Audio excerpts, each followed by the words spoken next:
کچھ لوگ کہتے ہیں نا کہ یہ مولویوں کو کیا پتا ہے، اللہ کے اپنے فیصلے ہیں، قیامت کے دن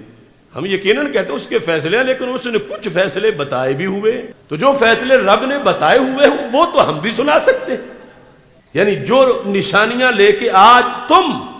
کسی کے برحق ہونے کی دلیلیں دے سکتے ہو یا کوئی تمہارے سامنے دیتا ہے اس موضوع پر کہ یہ کوئی بات ہی نہیں جو تم کرتے ہو، سارے نماز پڑھتے ہیں، سارے ایک جیسے ہیں، اور تم جو ہے وہ لائنیں بناتے پھرتے ہو، نیرو مائنڈڈ ہو تم، تنگ نظر ہو تم، اس طرح کے تانے تمہیں دیتے ہیں، اور دلیلیں جو وہ دیتے ہیں وہ ساری دلیلیں بلکہ اس سے کہیں زیادہ بھی اس جگہ صحیح مسلم میں ابن عمر کے پاس دی جا رہی تھی۔ صحیح مسلم شریف یہ جو دارالفکر بیروت کا چھاپا ہے، اس کے اندر کتاب الایمان میں صفحہ نمبر 37 پر یہ لکھا ہے، حضرت عبداللہ بن عمر رضی اللہ تعالی عنہ مسجد میں تھے، مراد ہے مسجد حرام، اور کچھ لوگ بصرہ سے آئے ہوئے تھے، حاجین او معتمرین، حج کے لیے یا عمرہ کے لیے، یحییٰ بن یامر اور حمید بن عبد الرحمن ہمجری کہتے ہمیں تمنا تھی لو لقینا احدا من اصحاب رسول اللہ صلی اللہ علیہ وسلم کہ کاش کہ ہماری صحابہ میں سے کسی صحابی سے ملاقات ہو جائے، کیونکہ زمانہ ابھی تھا کہ صحابہ زندہ تھے، کہ ہم نے ایک مسئلہ ان سے پوچھنا ہے۔ فَاسْأَلْنَاهُ اما یقول ہؤلاء فی القدر، کہ ہمارے پاس ایک فرقہ پیدا ہو گیا ہے، ہم نے ان کا حکم پوچھنا ہے، کاش کہ کوئی صحابی مل جائے۔ کہتے ہیں فوفق لنا عبداللہ بن عمر، رب کی کرنی یہ ہوئی کہ حضرت عبداللہ بن عمر سے ملاقات ہو گئی، یعنی صرف صحابی نہیں، بہت بڑے صحابی سے ملاقات ہو گئی۔ کہتے ہیں جوں ہی ہم نے ان کو دیکھا، میں اور میرا دوست ہم دونوں دائیں بائیں ان کی ہو گئے کہ کہیں ہم سائیڈ پہ نہ رہ جائیں، ہم نے ان کو جانے نہیں دینا، ان سے پوچھنا ضرور ہے۔ احدنا عن یمینہ وآخر عن شمالہ، اور راوی کہتے ہیں یحییٰ بن یامر کہ میرا یہ خیال تھا کہ میرا ساتھی مجھے بات کرنے کا موقع دے گا، کیونکہ بڑا گولڈن چانس ہے، اگرچہ سوال دونوں کا ایک ہی ہے۔ تو کہتے ہیں میں نے بات شروع کر دی، انہو قد ظہر قبلنا ناس یا ابا عبد الرحمن، یہ کنیت ہے حضرت عبداللہ بن عمر رضی اللہ تعالیٰ عنہ کی، کہنے لگے کہ اے صحابی رسول صلی اللہ علیہ وسلم، ظہر قد ظہر قبلنا، ہماری سائیڈ میں، ہماری طرف میں یعنی بصرہ میں کچھ لوگ ظاہر ہو گئے ہیں، اب نشانیاں ان کی سننا، یقرؤون القرآن، پڑھتے قرآن ہیں، وَيَتَقَفَّرُونَ الْعِلْمِ، اور علم حاصل کرنے کے بڑے دھنی ہیں۔ یہاں قاف دو نقطیہ ہے، یتقفرون، کشک والا نہیں، کفر والا، یتقفرون العلم، یعنی علم کے لیے محنت تو ان پہ بس ہے، دن رات بس ان کا کام ہے قرآن و سنت پڑھنا پڑھانا۔ وَذَكَرَ مِنْ شَانِهِمْ، اور مزید ان کی شان بیان کی، سب کچھ کر کے فرمایا ایک جگہ جا کر پٹڑی سے اتر گئے ہیں۔ وَأَنَّهُمْ يَزْعُمُونَ أَلَّا قَدْرَ وَأَنَّ الْأَمْرَ أُنُفٌ، نماز پڑھتے ہیں، روزہ رکھتے ہیں، حج کرتے ہیں، زکوٰۃ دیتے ہیں، قرآن پڑھتے ہیں، قرآن پڑھاتے ہیں، تہجد تلاوت سب کچھ کرتے ہیں، لیکن تقدیر نہیں مانتے، معاذ اللہ، کہتے کوئی تقدیر نہیں، معاذ اللہ۔ یعنی تم میں سے 15ویں صدی میں بھی آج ہر بندہ تقدیر پہ ایمان رکھتا ہے نا، تو وہ ابھی صحابہ زندہ ہیں، تو بصرہ میں قدریہ، اللہ قدرہ، تقدیر نہیں، کچھ بھی لکھا ہوا نہیں ہے، بس کام ہوتا ہے تو پھر اللہ کو بھی معاذ اللہ پھر ہی پتہ چلتا ہے، یہ ان کا عقیدہ ہے۔ اب اس بات کے علاوہ یہ جو تقدیر والی بات ہے، جو آج لوگوں نے کسی کو پرکھنے کی علامتیں بنائی ہوئی ہیں وہ تو ساری پاری گئی ہے۔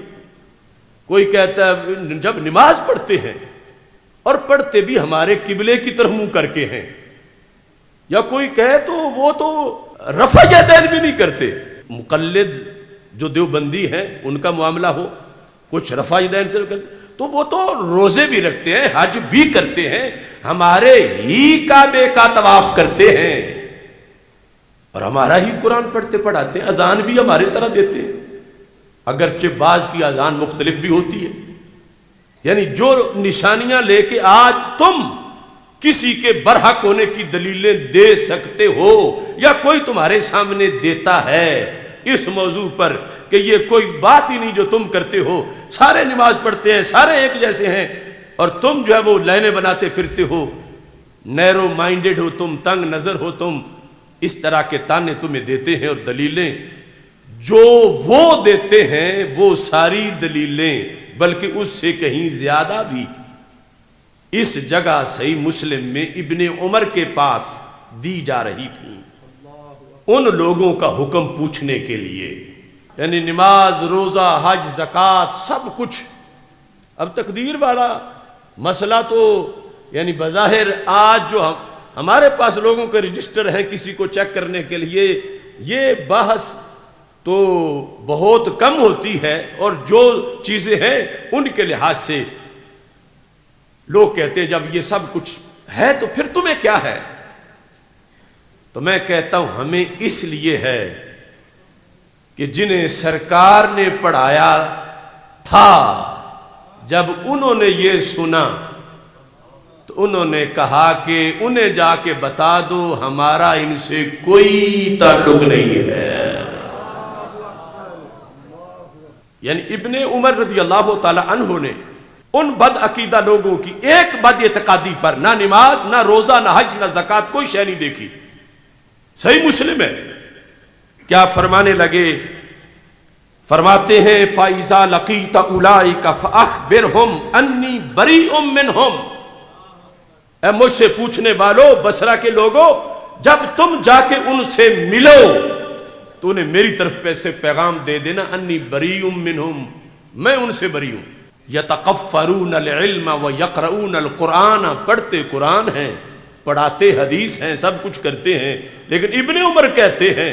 میں ان سے بری ہوں۔ تو آج کے کتنے مصلحین بزام خیش جو تانے ہمیں دیتے ہیں وہ سارے تو ابن عمر کو مل رہے ہیں کہ تم قرآن والوں کو بھی معاف نہیں کر رہے، وہ تو قرآن کا درس دیتے ہیں، وہ تو حدیث پڑھاتے ہیں، وہ تو نماز پڑھتے ہیں، وہ تو اتنے اللہ والے ہیں، اتنی تبلیغ کرتے ہیں۔ یتقفرون العلم کا معنی یہی ہے کہ وہ دن رات تبلیغ میں مست ہیں۔ صرف ایک بات میں آ کر اختلاف ہو گیا، تقدیر نہیں مانتے، تو ابن عمر رضی اللہ تعالی عنہ نے کہا میں ان کا کچھ بھی نہیں مانتا، کوئی نماز نہیں، کوئی روزہ نہیں، کوئی حج، کوئی زکوٰۃ نہیں ان کی، کیونکہ عقیدہ پہلے ہے۔ جب عقیدے والا وضو ان کا برقرار نہیں تو نماز کیسے ہوگی؟ وَأَنَّهُمْ بُرَاءُ مِنِّي، مجھے ایسے مریدوں کی ضرورت بھی نہیں، بے شک وہ اعلان کرے وہ مجھ سے بری، میں ان سے بری، وہ مجھ سے بری، میں ان سے بری، وہ کہیں بھی مجھے دلیل بنا کے اپنی نہ پیش کریں کہ عبداللہ بن عمر ہمارے حضرت صاحب ہیں اور ہم ان کی حدیث تمہارے سامنے پیش کریں، پر میں ایسے لوگوں کا حضرت صاحب نہیں ہوں، میں ان سے بری ہوں، اور وہ بے شک مجھ سے برات کا اعلان کریں، کیونکہ ایسے لوگ میں اپنی طرف منسوب کرنا چاہتا ہی نہیں ہوں۔ اس کے بعد قسم اٹھائی والذی یحلف بہ عبداللہ ابن عمر رضی اللہ تعالی عنہما، فرما وہ ذات اللہ کی کہ جس کا حلف اٹھا کے عبداللہ بن عمر کہتا ہے لو ان لأحدہم مثل احد ذہبا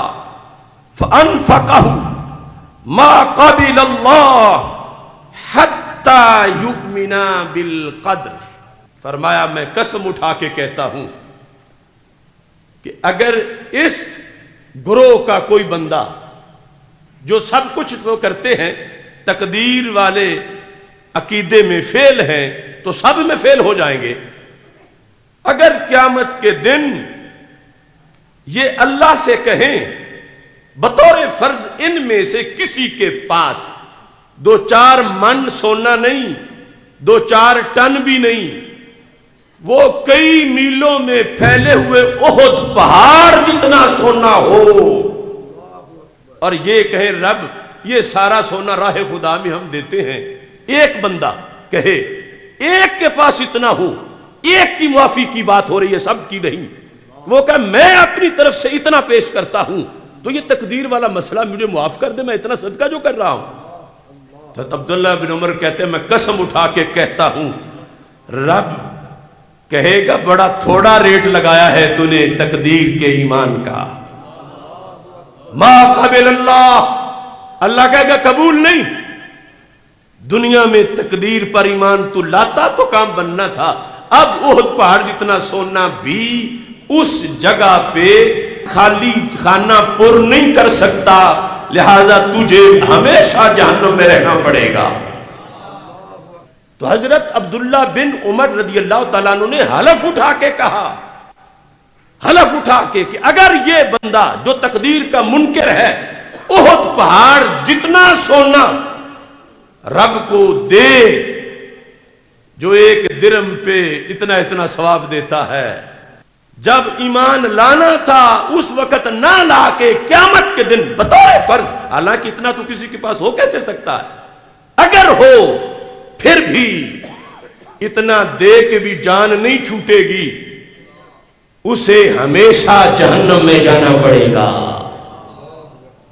یہ بات کون کہہ رہے؟ عبداللہ بن عمر رضی اللہ تعالیٰ عنہ، جو نہ نبی ہیں اور نہ اللہ ہے، لیکن انہوں نے قرآن و سنت کی روشنی میں یہ بتا دیا کہ ایسا نہیں ہوگا کہ دنیا میں تقدیر پہ ایمان نہ رکھے اور سونے دے کے ایسے غلطیاں بھی بخشی جائیں، وہ اور مسئلے ہیں، ایمان اور عقیدے والے مسئلے ایسے نہیں ہیں کہ جہاں احد پہاڑ جتنا سونا کسی ایک غلطی کے لیے دیا جا سکے۔ تو پتہ چلا کہ جو طے شدہ ضابطے ہیں، ہماری اگرچہ کوئی حیثیت نہیں مگر صحیح مسلم پڑھ کے سنا تو سکتے ہیں اور ذمہ دار ہے کہ یہ بات غلط نہیں، یہ صحیح ہے، اور آگے ابن عمر ہیں، اور ابن عمر سے جس نے ٹکر لینی ہے اس نے پھر اپنی عمر سے ٹکر لینی ہے۔ ابھی دور صحابہ ہے، قرآن پڑھنے والے، حدیث پڑھنے والے، سب کچھ کرنے والے، وہ غلطی کر گئے کہ جو اتنی بڑی تھی کہ پھر جہنم سے بچ نہ سکے۔ جو تمہارے اندر ہم سب میں جو ایمان بالقدر ہے، تقدیر پر ایمان، اس کی قیمت کیا ہے؟ اس امریکہ جیسی کروڑہا حکومتیں جنم لے کے آ جائیں، تم میں سے کسی ایک کے پورے ایمان کا تو کیا تقدیر والے شعبے کی بھی قیمت نہیں دے سکیں گے۔